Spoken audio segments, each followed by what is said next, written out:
Covid की महामारी ने हमें बर्बाद किया। कोविड का महामारी ने हमें बर्बाद किया। इंश्योरेंस के सेक्टर ने हमें आबाद किया।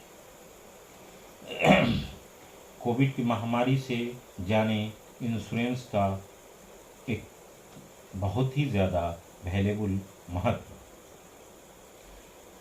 मैं एक मेडिकल क्षेत्र में ऑलरेडी जॉब में हूँ। इस सेक्टर को मैं क्यों चुना, इस सेक्टर को मैं क्यों आया, इसकी सच्चाई को मैं आज बताने जा रहा हूँ। इसके पीछे एक ऐसा लम्हा है, एक ऐसा पल है जो आप सबको बताना बेहद ज़रूरी है। कोरोना के नाम से जानते ही एक खौफ का दिल में आ जाता है, एक खौफ सा दिलों में समा जाता है। उस पीरियड में मैं कोरोना योद्धा के रूप में कार्य कर रहा था और ऐसे ऐसे लोगों को मैं तड़पते हुए, मरते हुए देखा है कि आज भी मेरी रूह कांप जाती है, मेरा आत्मा कांप जाता है कि वो बेहद अफसोस वाला पल लगता है कि कैसे कैसे इंसान को मैंने मरते हुए देखा है। इसी दरमियान एक हमारे दोस्त के साथ एक सच्ची घटना मैं बता रहा हूँ। एक हमारे दोस्त थे जो मेडिकल क्षेत्र में पैथोलॉजिस्ट के पोस्ट पे IGMS पटना में पोस्टेड थे। मैं जब अपने कार्य में लगा हुआ था तो एक रोज़ अचानक उनके फ़ोन आती है 10 बजे रात में मेरे मोबाइल पे और हमसे वो रिक्वेस्ट करते हैं कि एक मैं आपसे रिक्वेस्ट करता हूँ, क्या मेरी बात मानेंगे।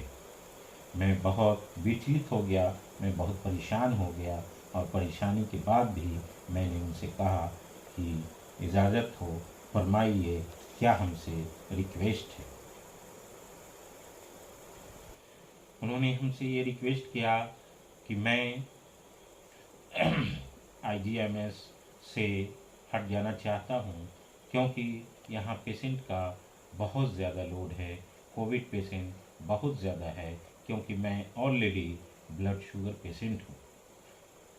आपसे ये रिक्वेस्ट है कि आप यहाँ आ जाएं और मैं आपकी जगह पे चला जाता हूँ। ये अगर आप एक्सेप्ट कर लेते हैं तो बताएं।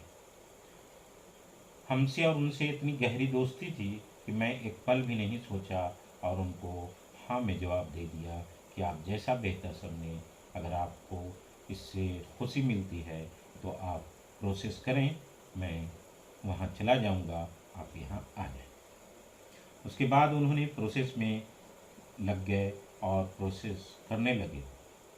इसी बीच हमें कुछ कार्य के लिए, कुछ काम के लिए पटना जाने का मौका मिलता है। पटना मैं गया और उन्होंने जैसे ही जाने तो हमारे घर पे आते हैं। घर पे आने के बाद हमसे मुलाकात होती है। जब हमारे घर पे आए, मैंने अंदर आने की बात कही तो उन्होंने बोला कि नहीं, बाहर ही कुर्सी निकालिए, बाहर ही बैठेंगे और कुछ गुफ्तगू करें। जब बाहर हमने उनके रिक्वेस्ट पे कुर्सी निकाला और कुर्सी निकाल करके बैठा हमने, और बैठने के बाद कुछ बातें हुई, कुछ अदर बातें हुई।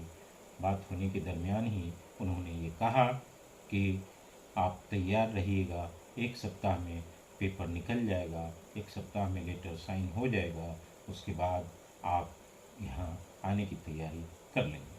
मैंने उनसे ये कहा ठीक है, मैं ऑलरेडी तैयार हूँ, आप जैसे ही लेटर मिलेगा आप हमें ख़बर कर देंगे, मैं वहाँ से चला आऊँगा, आप वहाँ खुद चले जाएंगे। ये बातें होने के बाद उन्होंने अपने घर की तरफ रवाना हो गए और हम भी दूसरे दिन अपनी ड्यूटी की तरफ आ गए। 3 रोज़ के बाद ही ये खबर मिलती है मुझे कि उनको कोविड हो गया। ये बातें हमें विचलित कर देती है, ये हमें बातें बहुत परेशान कर दिया। मैं अचानक, मिनटों नहीं लगा, मैं उनके मोबाइल पे कॉल किया तो ये बात, हमारा नंबर देख करके उन्होंने कॉल तुरंत उठाया और हम पूछे कि क्या हुआ, आपको क्या परेशानी है। उन्होंने बोला कि मैं बहुत परेशान हूँ, मुझे कोरोना हो गया है और मेरी हालत बहुत ख़राब है। हमारी पूरे जैसे जिस्म को कंपन हो गया और मैं उनको सब्र दिलाया, सुकून दिलाया और ये जवाब दिया कि आप घबराएं नहीं, आप परेशान ना हों, आप ठीक हो जाएंगे, आप एक कोरोना योद्धा हैं। उन्होंने रोते हुए हमारी फ़ोन को काटा कि मैं बाद में बात करता हूँ। ये बातें आज भी मुझे बेचैन कर देती है कि उन्होंने ये कहा था कि मैं बाद में बात करता हूँ। ठीक 4 रोज़ के बाद मुझे ये खबर आती है कि उनका देहांत हो गया, डेथ हो गया, उनका इंतकाल हो गया। ये खबर जब हमें मिलती है, मैं बेचैन हो गया और उनके फैमिली को जब हमने फ़ोन किया, फ़ोन कोई नहीं उठाए। उनके एक लड़के थे जो इंटरमीडिएट पास आउट हुए थे। कुछ ही रोज़ कबल उन्होंने ये हमसे कहा था कि मैं एक पैथोलॉजिस्ट हूँ सर, मैं अपने बच्चे को मेडिकल करवाऊँगा और एक अच्छे डॉक्टर बनूँगा। ये बातें हमारे अंदर आत्मा को झकझोर दिया कि मैं ये सारी परेशानी को जानते हुए इनके बच्चों के लिए कुछ नहीं कर पाया और जितने भी कोरोना में मरे उन सब के बच्चों के लिए मैं कुछ नहीं कर पाया। उसी रोज़ हमने ये अहद किया और ये ठाना था कि कुछ ऐसा कार्य करूँगा, कुछ ऐसा काम करूँगा ताकि कोई भी गुजर जाने के बाद जो उनके बच्चों की परेशानी होती है, उन बच्चों की परेशानी को दूर कर सकें, कम कर सकें।